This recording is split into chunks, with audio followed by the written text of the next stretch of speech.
Coucou, vidéo réaction, une de ces Valadois, on va voir ce que ça va être. Je pense que ça va être horrible, mais bon.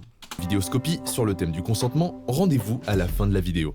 Oui, souvenirs, c'est bon. Regarde comment on est mignon.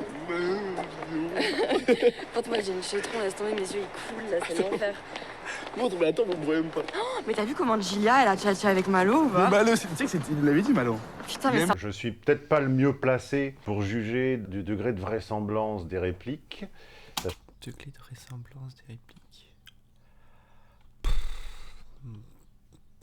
Voilà, c'est deux personnes qui parlent et en fonction, je sais pas d'où elles viennent, de leur ville, etc. Oui, ça peut, oui. Sachant qu'a priori, ma date d'expiration milléniale est passée depuis un certain temps.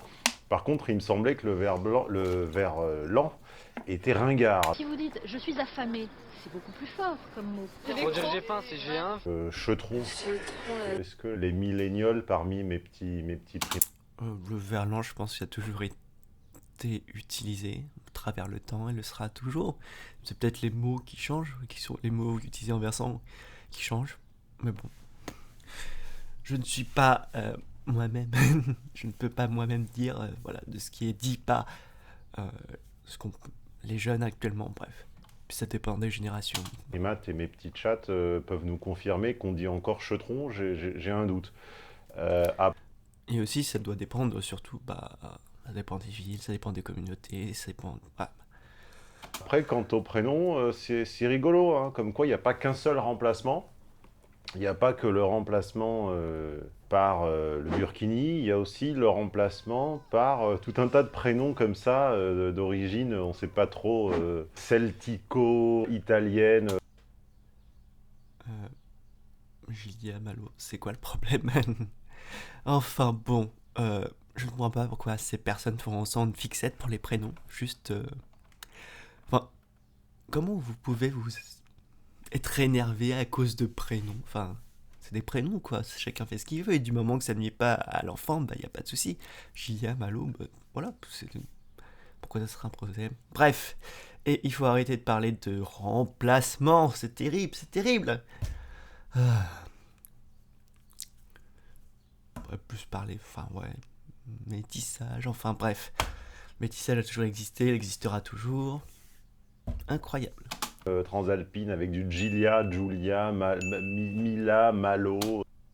Pourquoi tu fais exprès de mal prononcer les prénoms exprès? Donc bonjour Mimila, Malo, toute une espèce d'homonymie de prénoms comme ça assez rigolote. T'avais dit, Malo. Donc tu sers juste à te dire que... Ah, c'est encore fatigant, mais... Ah, tu sers juste une excuse pour te sentir supérieur en fait, c'est tout. Putain, mais Il c'est aime un bien, gros dragueur. Mais moi je mais savais Malo, pas qu'il l'aimait bien comme ça en Ah, fait. Malo, c'est le pire. En plus, ton pote Dimitri, il a fait un mono. En vrai, il était pas mal son mono. C'était. Ouais, c'était pas Oh, dingue. ça va, ça va. Ah, putain, en vrai, c'était cool cette soirée. Hein. Ouais, mais là j'ai trop bu, je me sens pas bien vraiment. Ouais, moi, je suis démonté aussi. Éclaté. Le mec, il faisait des cocktails là.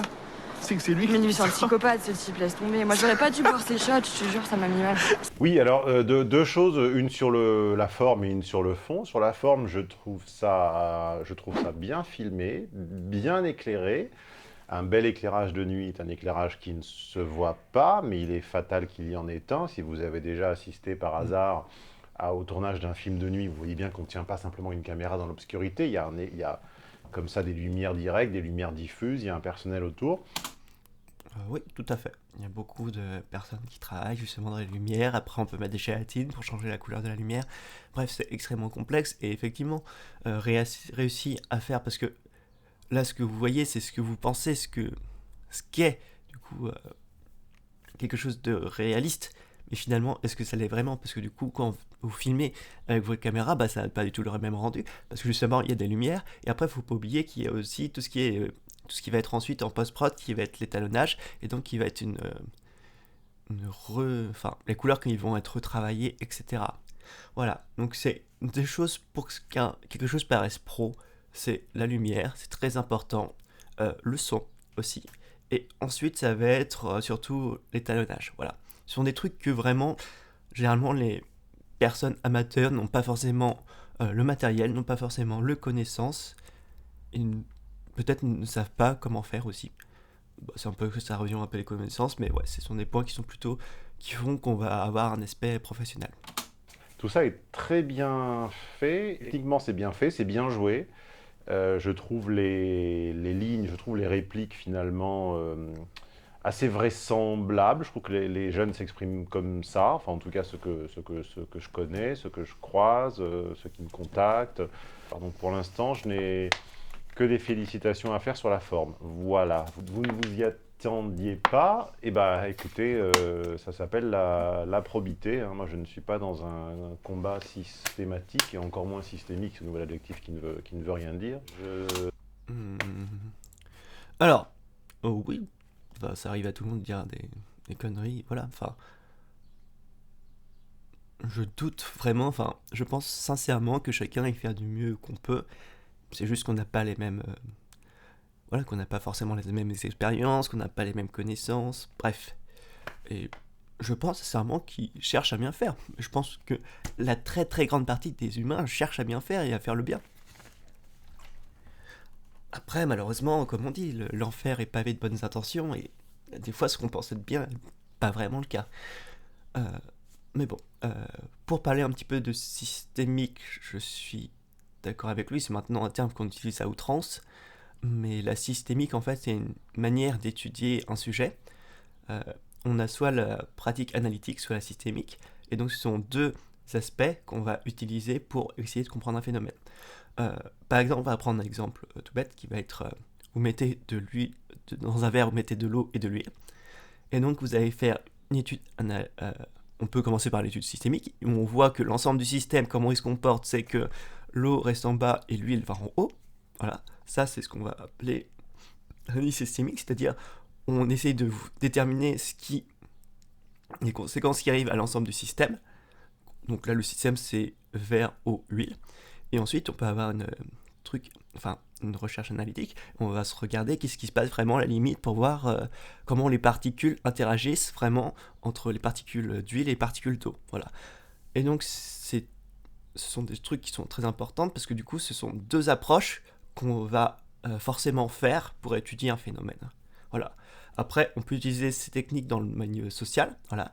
On peut parler justement quand on parle de racisme, on peut parler de recherche de racisme systémique, c'est-à-dire qu'on peut, dans un groupe défini, voilà, par exemple, on va définir une communauté, peu importe laquelle, et on va essayer de voir, on peut faire une approche analytique, c'est-à-dire qu'on va voir quelles sont les personnes qui peuvent avoir des réflexions racistes et comment ça affecte les uns par rapport aux autres. Mais on peut aussi avoir une approche systémique, c'est-à-dire voir comment les interactions entre les humains, comment elles impactent le système en entier. Voilà.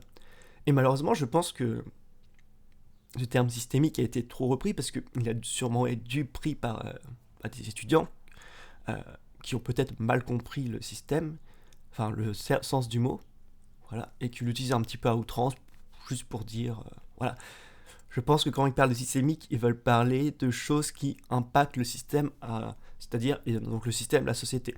Mais voilà, on pourrait limite définir des choses improbables qui pourraient être systémiques. Par exemple, on pourrait dire que la contraception est un effet systémique. Parce que plus les moyens de contraception, par exemple, comme le préservatif, sont distribués, ça veut dire que sur notre système, cela aura un impact, parce que du coup, il y aura moins de naissances non voulues, il y aura plus de contrôle de naissance, moins de MST qui sont transmises, voilà. Donc voilà, juste dire le terme systémique, c'est con, ça sert à rien. Non, c'est une approche qui est utilisée, c'est une approche qui a été faite quand on étudie les systèmes. Donc voilà, sait reconnaître quand l'autre produit quelque chose de quali, voilà. Et par contre, j'apprécierais qu'il en fît de même avec moi, mais malheureusement, c'est trop lui demander. Quand je dis l'autre, je parle pas de France TV, mais je parle du camp du progrès en général. Non, et arrêtez de dire le camp du progrès. C'est que des fois, tu dis pas des conneries, et malheureusement, la plupart du temps, t'en dis. Et après, sur le fond, sur ces histoires de shots, c'est également assez fidèle à une certaine réalité. Et juste avant de vous raconter une petite anecdote de shot, eh bien, est-ce que ça ne serait pas le moment de... Au cours d'une soirée, comme ça, d'un milieu de soirée qui se déroulait de manière très très opportune, ou sachant que j'étais dans le quartier, que j'ignorais trouver ces gens-là, je reçois un texto d'une fille que je fréquentais à l'époque, qui me dit bah, « Tiens, on est à tel hôtel si tu veux passer ». Il se trouve que j'avais une chambre dans cet hôtel, donc je croise... On se retrouve tous en bas et tout allait bien. L'un du groupe me reconnaît, dit « Oh, mais c'est incroyable de te voir là ». Bon, finalement, il découvre que je fréquentais cette fille du groupe, mais bon, c'était depuis pas si longtemps. Et puis peut-être qu'elle elle voulait le tenir un petit peu secret. Donc la mayonnaise prenait bien un peu. Une soirée, un moment, c'est un petit peu comme faire une sauce, finalement. Et l'une d'entre elles a suggéré ce qui est quasiment toujours une imbécilité, c'est-à-dire de se faire des shots. Alors en général, ça vient soit suggéré par l'un des protagonistes, soit par le barman qui a un vieux reste de tequila faisandé à écouler. Non, pas forcément, c'est juste que c'est rentable.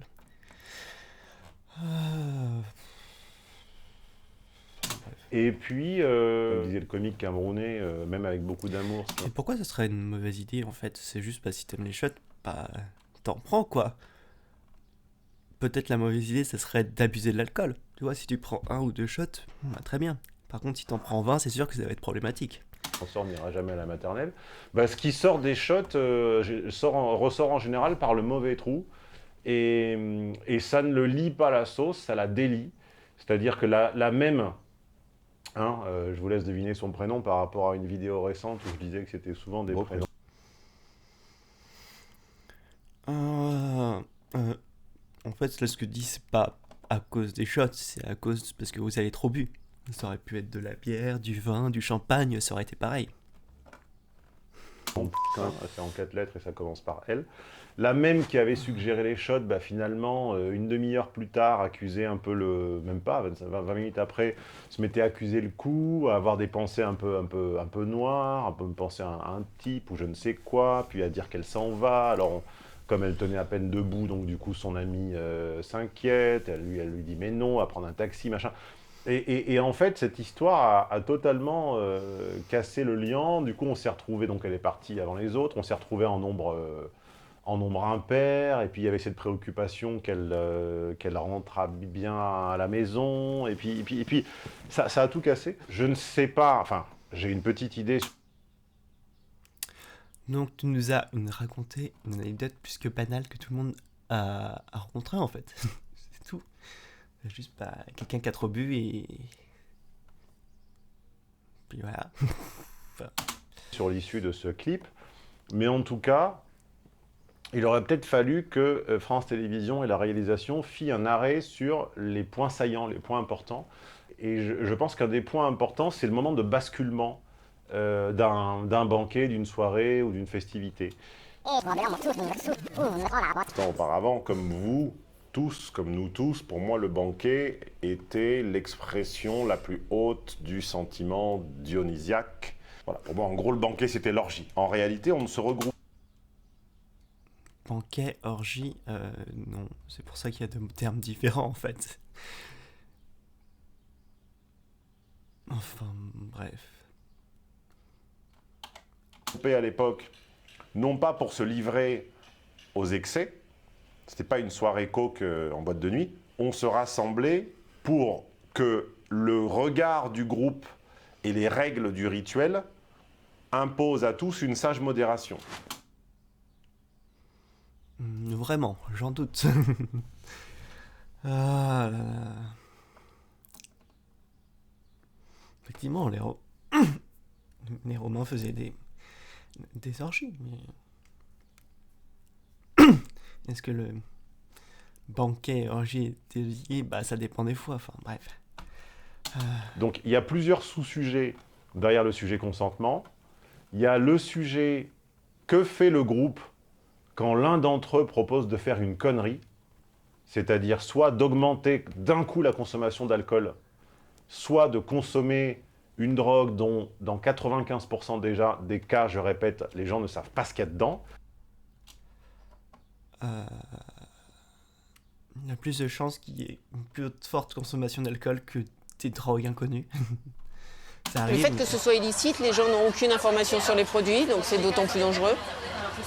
Sur l'alcool, on a le degré, alors que là, on achète, on ne sait pas. Par exemple, Et surtout que sur l'alcool, il y a un contrôle en fait.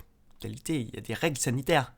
Le problème, quand tu prends de la drogue illégale, les trafiquants, ils font ce qu'ils veulent, quoi. Et s'ils veulent couper leurs conneries avec du débouchiote ou des trucs comme ça, ils peuvent le faire, quoi. Et malheureusement, ça arrive plus que souvent. Parce que, justement, ça permet de couper et puis d'en avoir plus. Enfin, d'en vendre plus pour une quantité moindre. Enfin, on a trouvé de la xylazine dans un anesthésique pour cheval, dans de l'héroïne. Et donc, à un moment, que fait le groupe quand quelqu'un propose de mettre un coup de turbo sur la soirée, et en fait, le coup de turbo se transforme généralement en gros coup de malaise 25 minutes après. C'est-à-dire que, est-ce que 20 minutes de turbo valent 2 ou 4 ou 6 heures de descente nauséeuse derrière? Ça, c'est une question individuelle et collective. Et la deuxième question, c'est comment gère-t-on les gens qui abusent dans la mesure où ils ne prennent pas la voiture? C'est-à-dire que, est-ce que parce qu'ils ne sont pas au volant, ils ne sont pas un danger pour les autres ou pour eux-mêmes? Jure, ça m'a mis. Est-ce qu'ils sont un danger pour eux-mêmes? Sûrement.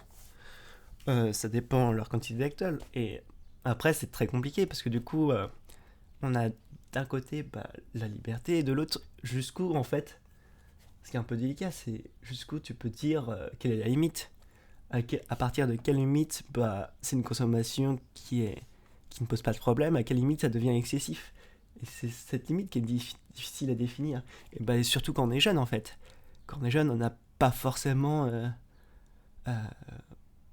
on prend pas forcément en compte toutes les conséquences, on n'a pas forcément toutes les connaissances et l'expérience pour voir quelles sont nos limites.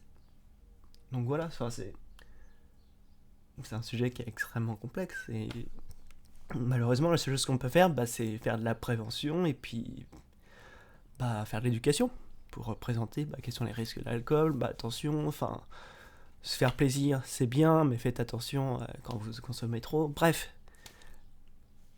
Malheureusement, après, on peut pas non plus tenir en laisse toutes les personnes.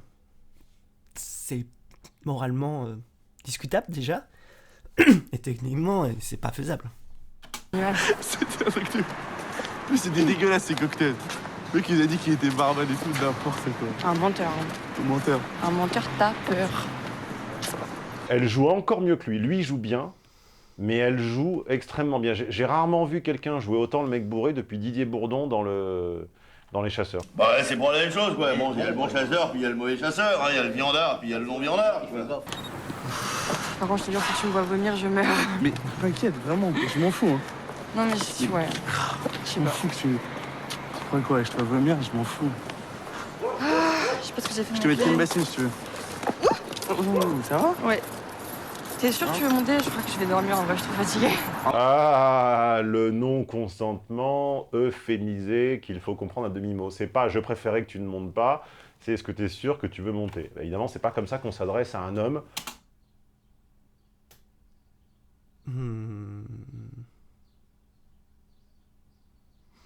Pourquoi?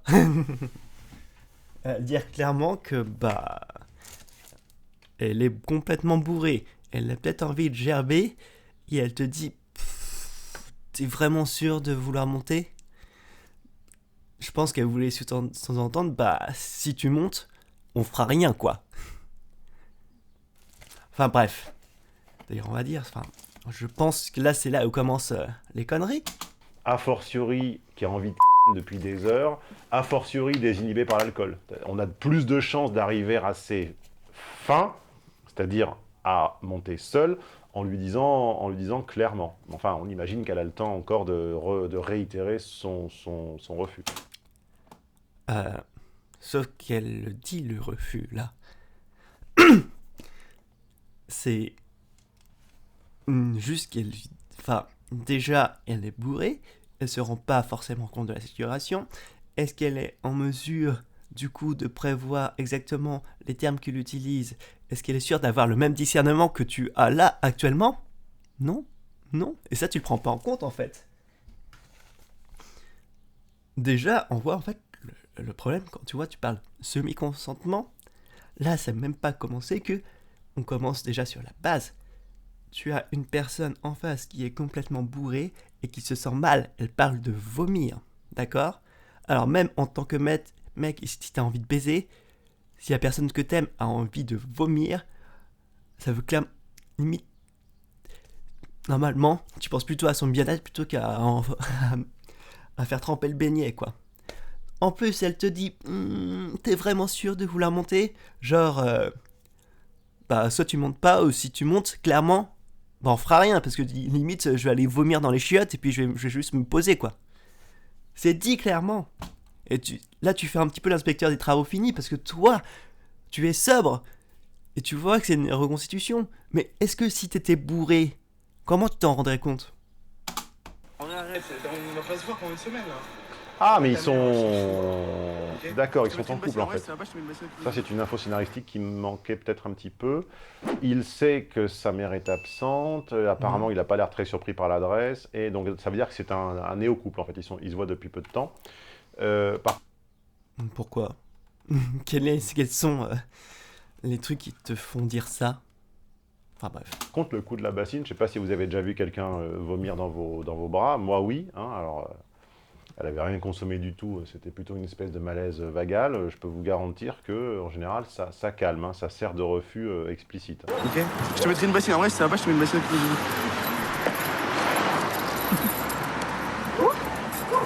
Attends avec moi.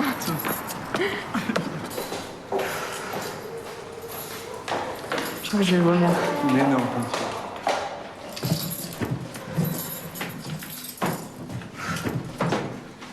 Ça va? Vas-y. Attends. Alors là, par contre, on voit que le scénariste a plus de 40 ans, parce qu'il n'y a qu'un plus de 40 ans qui met une fin de soirée à 23h59. Hein. Il en aurait eu 30, il aurait mis la fin de soirée à 1h59, et il en aurait eu 20, la fin de soirée aurait été à 3h59 ou à 4h59. Hein. Petit détail qui montre qu'encore une fois, il y a toujours des petites incohérences à choper quand on veut, mais ne boudons pas notre plaisir.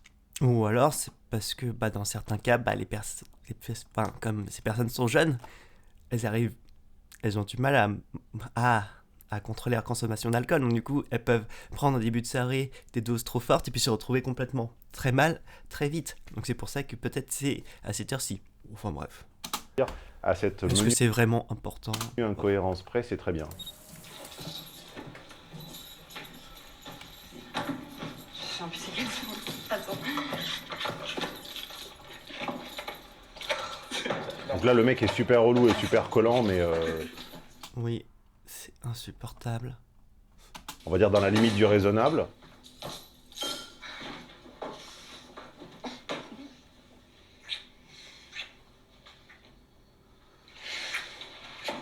Attends, je vais vomir. Là, on voit que de toute façon, là, il y a un malaise. Il commence à l'embrasser. Ils sont en couple et tout de suite, au bout de quelques instants, hop, elle met sa tête sur le côté. On voit clairement qu'il... Ça veut pas. Et en plus, elle dit, je vais vomir. Donc bon. Ça va, bon, ça va? Je crois qu'il faut que je me mange là, je me sens pas bien. Ok, ouais, attends, viens t'as mangé. Viens, regarde. Bon, il va être super collant jusqu'au bout. Putain, les cocktails Dimitri.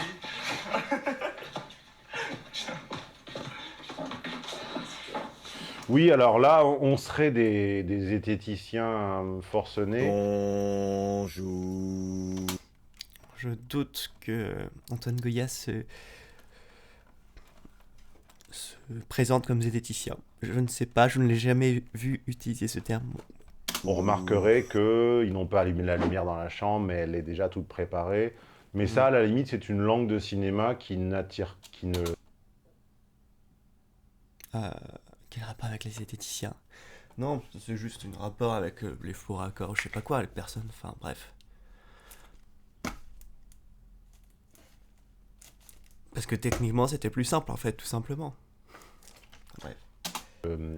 Qui n'éveille pas ma suspicion. Vous savez qu'aller au cinéma, c'est par définition suspendre son incrédulité. Suspension consentie d'incrédulité.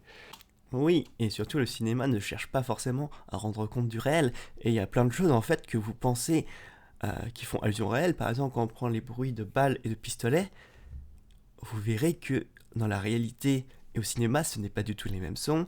Quand les personnes claquent la porte, le son change en fonction de leur humeur. Voilà, il y a plein de choses qui sont surjouées et qu'on pense comme naturelles alors qu'elles ne le sont pas du tout. Donc, des lumières qui sont déjà allumées alors qu'ils viennent de rentrer, c'est pas grand chose quoi. En fait, beaucoup de choses dans le cinéma on se rend pas compte, mais beaucoup de choses sont du réel qui a été modifié justement pour supporter davantage l'histoire. Et sinon, on n'y va pas, sinon on ne croira à rien. Dans n'importe quel film ou n'importe quelle série, on voit les gens se garer en bas ou devant l'endroit où ils se rendent. Dans la vie, vous ne vous garez quasiment plus jamais, sauf à la campagne, devant l'endroit où vous vous rendez. C'est la 3e fois qu'on passe dans ce coin-là. Bon, et bah ça c'est pas grave. Ne nous arrêtons pas là, ne nous arrêtons pas non plus à la taille de l'appartement. On se croirait dans Les Innocents de Bertolucci, mais sauf qu'elle a dit que c'était chez ses parents, donc c'est tout à fait possible. Donc on imagine que le problème du consentement éclair, écrit et librement consenti va se produire. Tu fais un verre d'eau? Ouais.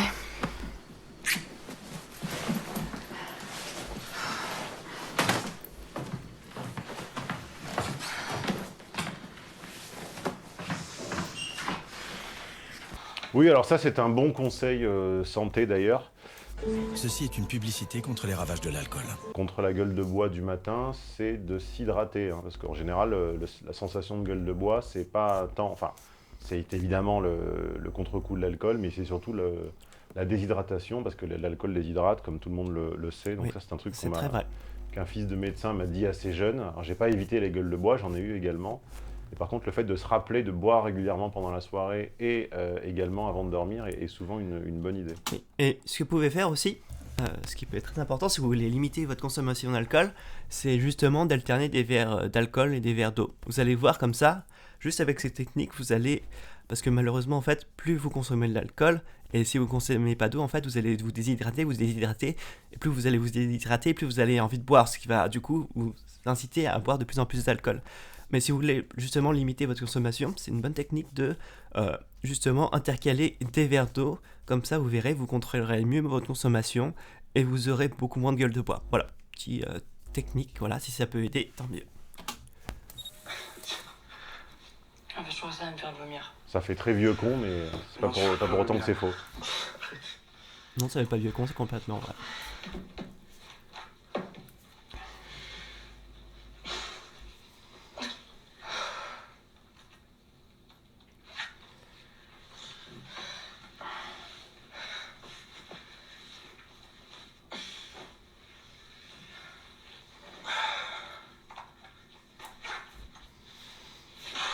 Oui, là, on imagine que le geste tienne lieu de proposition, au sens où il la déshabille, il se déshabille. Après, on nous explique juste avant qu'ils sont supposés... On nous laisse deviner qu'ils sont censés être en couple. En l'occurrence, s'ils sont en couple, même si c'est depuis peu, c'est pas forcément étonnant qu'ils dorment ensemble. Donc voilà, on ne sait que penser. On attend, ça commence à traîner.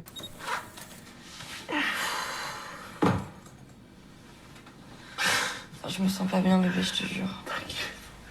Ouais, là, ça commence à être du refus de consentement assez explicite. Hein. J'ai pu me moquer par... Ça l'est depuis le début, en fait. Enfin, je sais pas, mais quand ta copine te dit qu'elle va gerber, je pense que normalement, voilà, ça baisse un peu tes ardeurs, quoi. Et surtout quand tu te répètes, déjà, est-ce que tu voudrais pas... enfin... Bref, est-ce que tu pourrais ne pas venir déjà en haut? Ça refait. En plus, elle vient d'éviter tes baisers. Elle vient te dire plein de fois qu'elle va gerber et qu'elle se sent mal. Donc bon. Parfois, et quand c'était mérité, de consentement, ce que j'appelle télépathique, c'est-à-dire où l'homme devait le lire dans la forme des grains de café ou la forme des nuages. Là, en l'occurrence, je pense qu'on peut lui concéder que pour le coup, elle est relativement explicite et que l'homme est en tort, hein, voilà. Mais aussi, c'est ce qui est important de préciser, en fait, c'est que du moment qu'il n'y a pas de consentement qui est validé, il n'y a pas de consentement. Il faut partir du fait que si la personne ne dit pas de manière claire qu'elle est consentante, vous partez du fait que ce n'est pas le cas. Voilà. Et pas le contraire. Vous ne dites pas, bon, elle est consentante du moment qu'elle dit rien, c'est pas de souci. Non, c'est l'inverse qu'il faut faire. Je le dis. Là, en l'occurrence, je ne sais toujours pas exactement quel est le message, mais si c'est celui de donner tort à un homme qui monte sur une femme qui vient de lui dire qu'elle avait vraiment pas envie, oui, c'est un fait, c'est un tort, voilà. Il suffit de le reconnaître et de ne pas s'arc-bouter dans le conformisme de l'anticonformisme, voilà. J'aimerais beaucoup que le camp d'en face en fît de même avec moi. Toujours pareil, il se prend supérieur, il dit oui, les gens d'en face, de toute façon, ils font pas comme moi, ils savent pas se remettre en question. Si. Ce n'est pas parce que certains ne savent pas le faire, que c'est le cas pour tout le monde. Bref.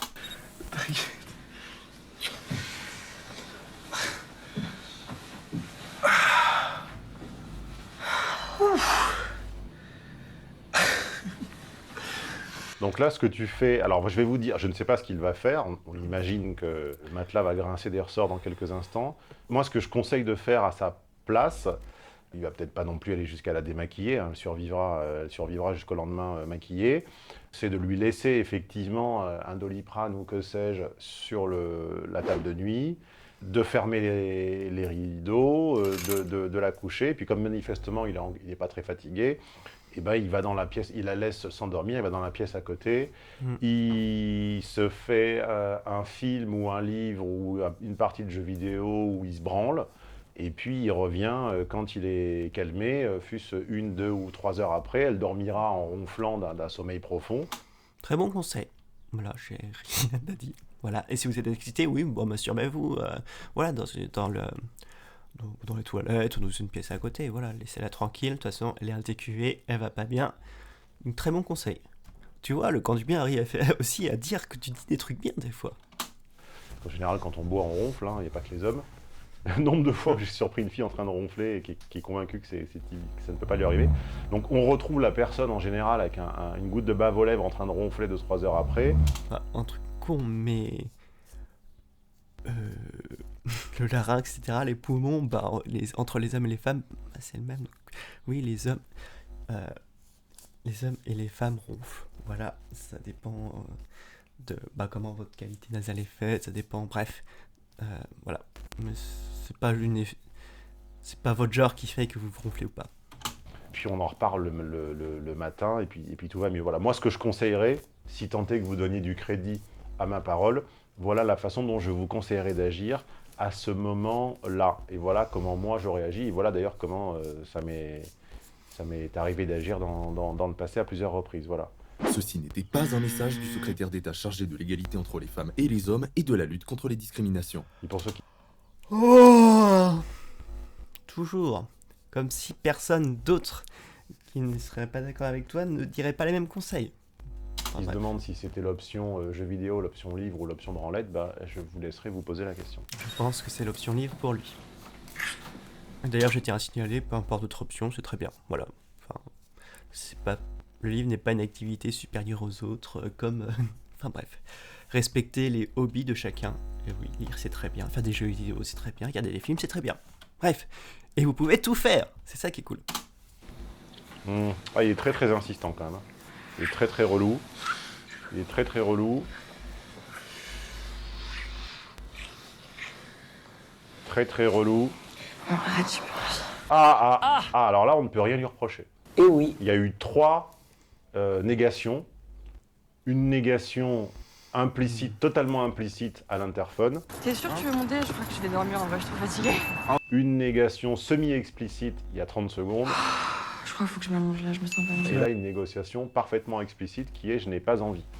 Non, arrête, tu peux. Mais là, le problème que tu soulignes, ce n'est pas parce que elle n'a pas dit qu'elle ne voulait pas, qu'elle voulait. En fait, je pense qu'il est important de dire que le consentement, c'est quelque chose qui n'est pas de base, quoi. Il faut que vous pensiez que du moment qu'une personne ne dit pas ouvertement qu'elle est consentante, ça veut dire qu'elle ne l'est pas, voilà, et pas le contraire. Et le problème, bon, on va voir, mais visiblement... Donc à partir de là, les mauvais esprits pourraient lui reprocher de ne pas l'avoir giflé ou de ne pas s'être défendu physiquement, mais pour moi, je valide. Normalement, elle devrait... Enfin, normalement, ça devrait s'être arrêté là. Voilà, au premier stade, en fait, tu vois. Si elle te dit, limite, j'ai envie de gerber, t'es vraiment sûr de monter, ça veut dire, clairement, si tu montes, on fera rien. Je pense qu'elle a exprimé son absence de consentement et que là, pour le coup, on est dans les clous. C'est presque trop cohérent, c'est-à-dire que je pense que pour l'exemple, les scénaristes ont rédigé une séquence presque trop linéaire. Dans la réalité, il y aurait eu beaucoup plus d'atermoiements entre consentement et absence de consentement. Et c'est ça qui rend en fait la situation injugeable ou qui pousse certains hommes à se méjuger. C'est pas forcément tous que ce sont des bourrins congénitaux. C'est parfois qu'il y a, à quelques minutes près, un retournement, sans jeu de mots, à 180 degrés entre le consentement et l'absence de consentement. Là...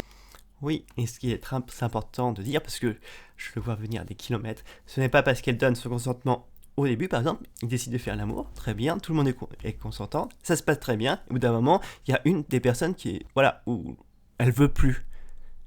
Et quand une des personnes ne veut plus faire l'amour, ça veut dire que ça s'arrête, d'accord?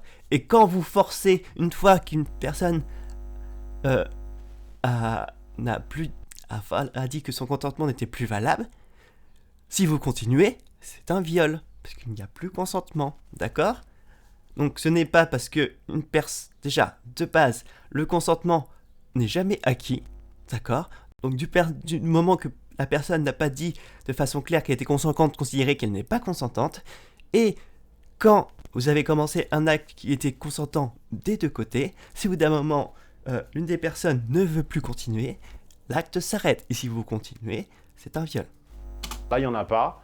Donc le cas est un peu simple. Il pêche presque par excès de simplicité, mais au moins, on a un... Ouais. C'est vous qui êtes nauséeux pour les raisons qui vous regardent, hein, peu importe ce que vous avez consommé ou peu importe votre état d'esprit ce soir-là, ou ce matin-là d'ailleurs, vous êtes nauséeux, vous n'avez pas envie, une personne vous chauffe et vous stimule, et vous avez ce qu'on appelle une érection mécanique.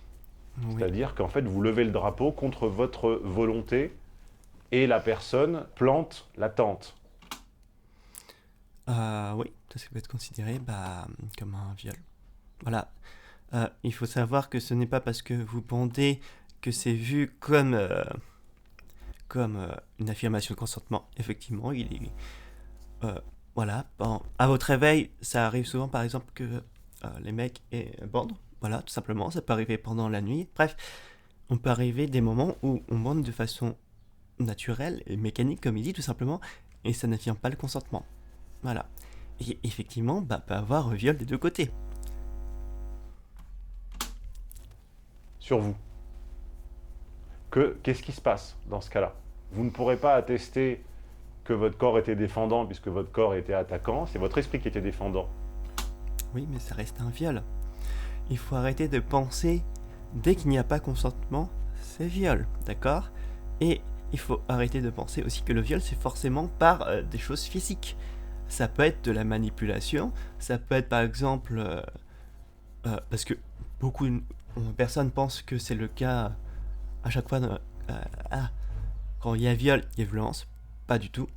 Ça peut être aussi, par exemple, des menaces sur votre situation professionnelle, ça peut être voilà, pour de l'argent. Bref, il peut y avoir plein de situations où on vous force à faire l'amour sans qu'il y ait menace physique. Voilà. Et aussi, bref, le cas dont il parle, il y a aussi non-consentement de la part de l'homme, donc il y a viol. Malheureusement, bref. Malheureusement, je vois aussi que dans les cas de viol, en fait, dans la loi, il faut qu'il y ait pénétration. Ce n'est pas le cas. Voilà, parce qu'il y a très bien des viols avec des personnes lesbiennes et il n'y a pas de pénétration. Bref, il n'y a pas forcément besoin d'une pénétration pour qu'il y ait viol, mais malheureusement dans la loi c'est comme ça. Donc voilà, il faudrait que les lois changent. Bref. Ça serait un petit peu plus fin et plus complexe à traiter pour France Télévisions. Mais ne retirons pas des compliments mérités sur le fond et la forme jusqu'à présent, ni sur le comportement de cette jeune actrice, enfin du personnage du clip, qui pour une fois est parfaitement cohérent. Petite erreur de sous-titrage mineur.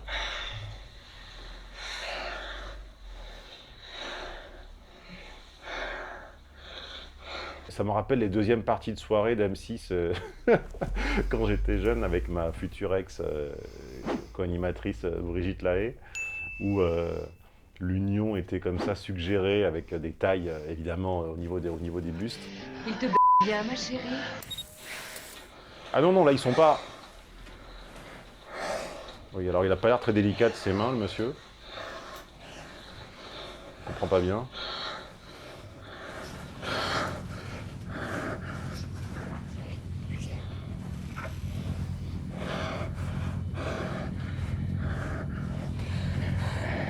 Oui, donc là, on a un cas archétypal d'un homme égocentré et d'une femme altérocentrée qui n'arrive pas à trouver la force de lui refuser son plaisir.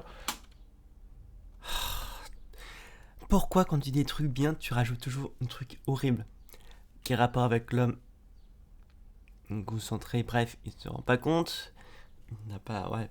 Bref, mais quel est le problème avec la femme? Quand tu dis non et que la personne continue de forcer, ou d'un moment tu peux entrer dans un état de sidération qui peut arriver quand tu te fais agresser, etc., où tu n'es plus capable de faire quoi que ce soit. Tu deviens comme immobile et tu deviens comme incapable de bouger ton corps et faire des mouvements. Et ça arrive très souvent, notamment quand on parle de viol. D'accord? Donc, dis qu'une personne ne peut pas se défendre.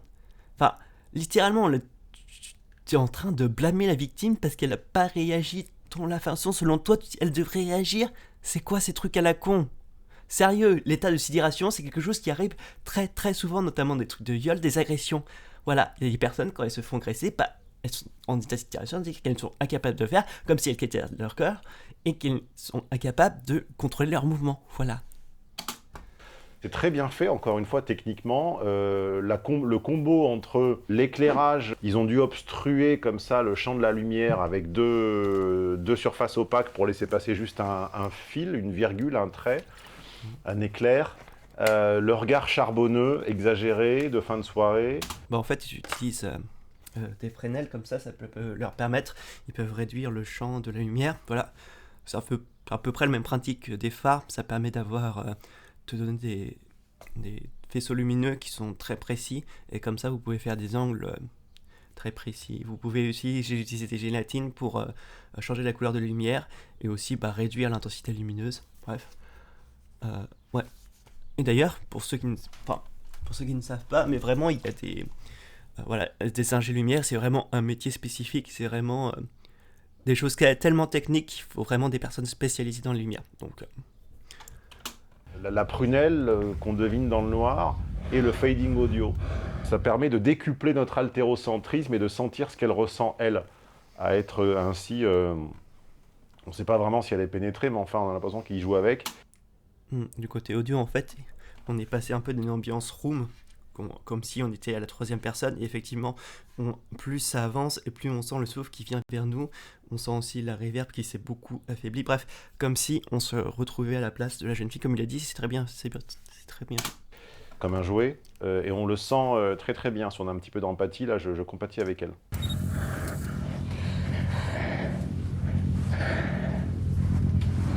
Après, le grondement dans les infrabas, c'était pas nécessaire, mais bon, il faut toujours à un moment faire un petit peu plus pour que les gens les moins subtils comprennent. C'est un peu le truc cliché, quoi. Dès que tu veux un moment qui... Pour rajouter un peu de malaise, tu rajoutes une basse comme ça qui fait... Tu peux rajouter aussi des petits violons un peu stridents qui fait... Bref, vraiment des trucs qui sont un peu désagréables pour justement rajouter... Voilà, juste pour rajouter un malaise. Et...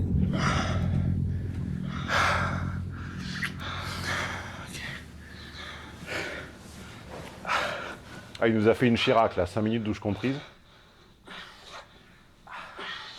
Comment ça, il dézippe ça? Ah oui. Ah, ok. Donc en fait, vous voyez, avec mon option bibliothèque, là, option A, option B, option C, bah, lui, il a pris la C, hein, mais il fallait y penser avant. C'est une question de timing, en fait.